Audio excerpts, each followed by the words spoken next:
আমাদের জন্য, দেশের জন্য গর্বের বিষয় ছিল না। কিন্তু আপনাদের এখন চমৎকার এবং মুক্ত সাংবাদিকতা আজকে আমাদের জন্য, এই বাংলাদেশের জন্য একটি উজ্জ্বল দৃষ্টান্ত। কিন্তু আপনারা আমাদের স্বেচ্ছাসেবক যারা রাত দিন পরিশ্রম করছে, যারা নিজেদের স্বার্থে নয়, প্রোগ্রামকে সফল করার স্বার্থে তাদের ডেডিকেশন, বিগত 7 দিনের কষ্ট, এগুলো কেউ আমরা তাদের এই ধন্যবাদ দিয়ে তাদেরকে আমরা শেষ করতে পারবো না।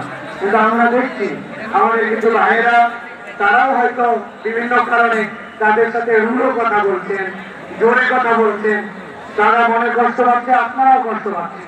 আজকের প্রোগ্রাম তো আমাদের গাজাবাসীর কষ্টে নিজেদের দিলের কষ্ট জানান দেওয়া। সুতরাং এখানে যদি আমরা ব্যক্তিগত কষ্ট, ব্যক্তিগত কারণে আমরা রাত নিয়ে যাই, তাহলে এটা আমাদের জন্য একটা বাজে দৃষ্টান্ত হবে। আমি আমার মিডিয়ার ভাইদের কাছে করজোড়ে